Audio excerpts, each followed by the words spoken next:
Hi guys and welcome to Trustzone.com. This is Mohit Soni. We are out with the 2024 Bajaj Chetak that has just been launched in the Indian market.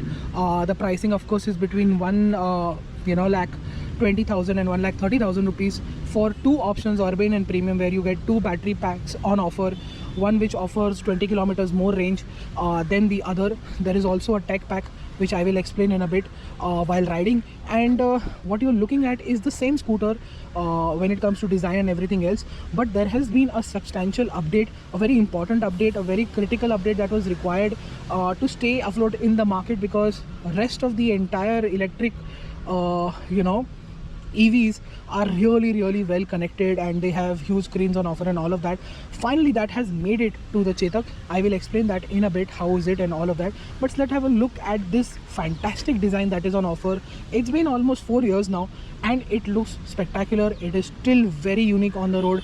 I have seen certain copies of it from from the China universe of EV copying scooters, but this is truly good looking, international, high quality, very well built scooter. A scooter that will last a lifetime. I wish there were batteries which could last lifetime, but this scooter is definitely going to outdo all the batteries that are going to be going inside it, because it feels really robust, built really well, high quality, very robust. The more I say it, the more I realize that how really good, well built this scooter is. Time and again, over 4 years, it has impressed us with its design, its quality.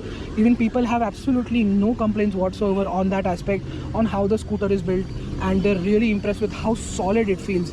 And there is no denying that is visible in the design. It has proven itself over the last 4 years. So kudos to Bajaj for getting it right from the very first word go. And this is of course the new instrument cluster that I'm talking about. Bajaj is back in the connectivity game, because it did offer a lot back in the day over its rivals. Then suddenly there was a lack of innovation in the digital space, but that is why I say they are back in the connectivity game, in the digital world at least. Connectivity of course is brand new for everybody. And just look at this nice color TFT screen. It's got minimum colors on offer. And look at the new instrument the instrument cluster will be controlled via these buttons. The buttons gray are brand new on both sides, and this screen of course will be controlled via that. So once I go up and down on this, you can see there is display. I have to select like this. Then I have two options. So it's showing a green line here, so I need to press the green wala button here, and then select like this, and it gets activated. There is brightness on offer as well. Let's go to the Bluetooth setting, and as you can see, it just shows on and off and shows the amount of devices that will be connected. I don't know the limit right now how much devices are, but I'm guessing not more than 3. Going down into settings, then selecting again, and you can see clock, slot favorite. It will show you what you want it to show on the screen while you're riding. Guided tour, it will give you a tour of that, which I am doing for you right now. And vehicle information, let's go inside that. Sorry for the rains that have popped out of nowhere in the January, and it is raining quite hard. That is the battery information. Trip information is available here. You use the back button to go there. Display, like I showed you earlier. So we are back where we were. So these buttons, as you can see, work really well, extremely tactile. I've used it the entire day, let's say couple of hours at least, and I haven't found any fault while riding or while at standstill right now. The intuitiveness is spot on. I really like how the integration has been done. Bajaj is focusing on its quality, on its fit finish at the absolute next level with their new vehicles. It clearly doesn't feel like it is a Bajaj from the past. There is absolutely no carrying forward what they've done in the past. Obviously it has been better to a very large extent, but this is truly getting world class, no doubt about it at all. This is truly praiseworthy, trust me guys, it is.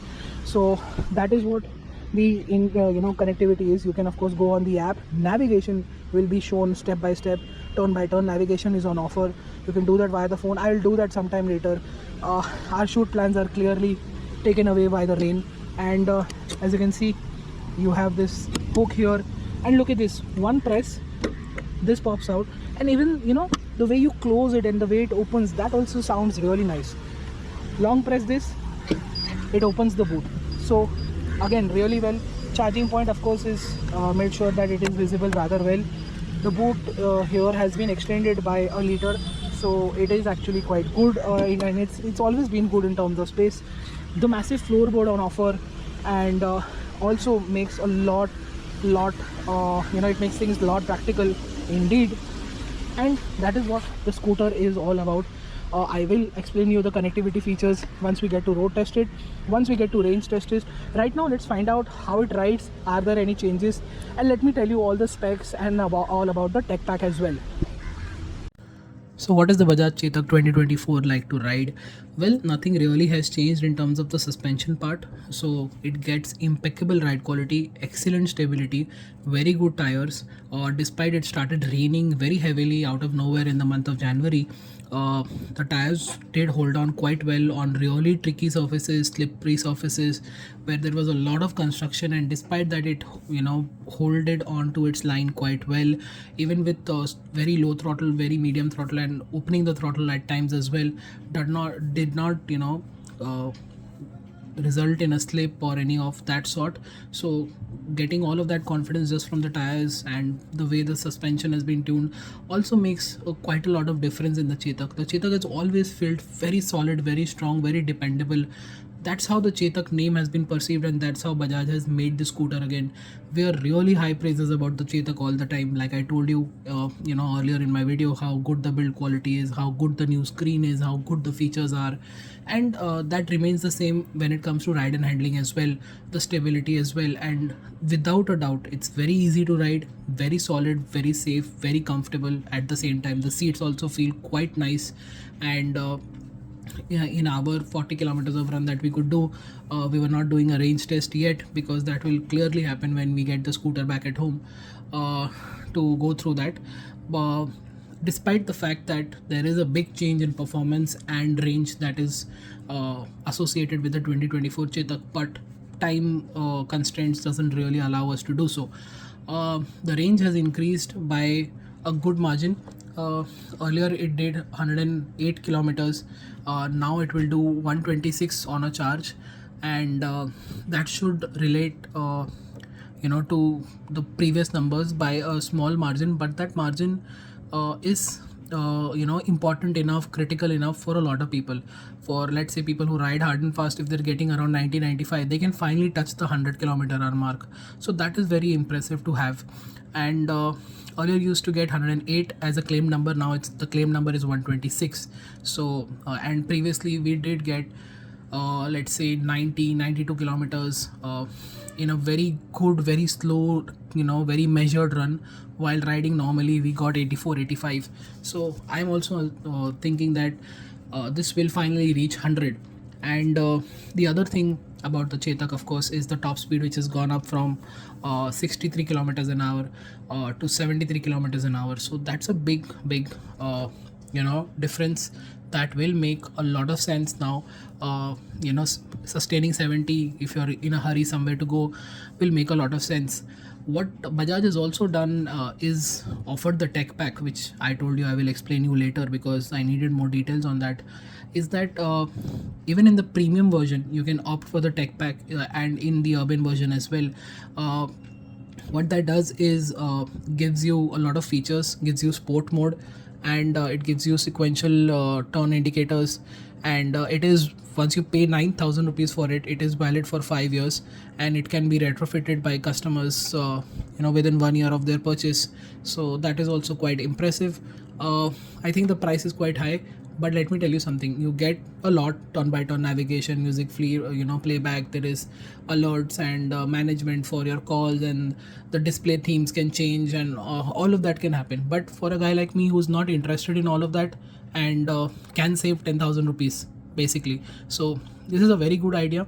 At the same time, people want a lot of features in their scooter, even if they don't use it at times, and when they use it they can opt for it. I think it's slightly expensive, but then again, if you want it, you're getting it. Most importantly, if I also was getting it. I would get it only for the one feature, which is the sport mode, which makes things even better. It gives you instant throttle response, very good off the line pickup than what it already has right now.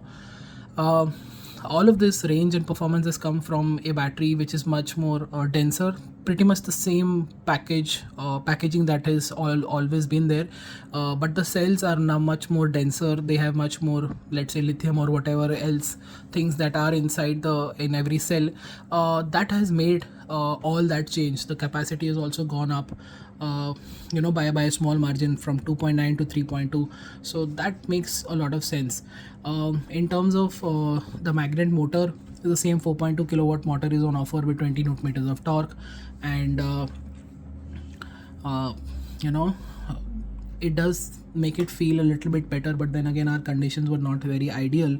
What we can immediately sense that there is a bit of extra punch that you get. The top speed is higher, so performance clearly feels better. There is no nothing clearly that is being hidden here from the consumers, and Bajaj is clearly not hiding anything. The numbers are here already, and they do feel quite good as well. uh, all of this, how does it come together? Well, 15,000 rupees extra over the previous scooter is a lot of money, but then Chetak feels like a proper scooter. Electric scooter feels robust, solid, really high on quality, really high on refinement, of course. And because when I say refinement, because there is no noises coming from here and there is no plastic rattling, nothing is happening. It just feels rock solid, just keeps on going. It just helps you finish your job and get back home with a lot of cost saving that you do with the electric scooter. Once you pay for it, after that you pretty much don't pay anything for a really long time. And that is what makes the Chetak a really good scooter in this segment. Of course, the other startup scooters are higher on range and slightly higher on performance, but with this update, this is a critical update, but it's not a bigger update that we hoped it would be. We were expecting much more range and much more performance, but we are assuming that that will come later as well, or that can come as a different scooter altogether. We already know that a smaller scooter than the Chetak is coming in to attack a certain section of the market, and that is also a story to see whenever that unfolds. Right now, very impressed with the Chetak. It's definitely gotten better over the last 2 years with the previous update that happened in 2021, late 2021, and now 2024. It makes a lot of sense. That's it. Thank you for so much for watching. Make sure you like, share, and subscribe. Follow us on our website and social media for everyday updates. Until then, goodbye.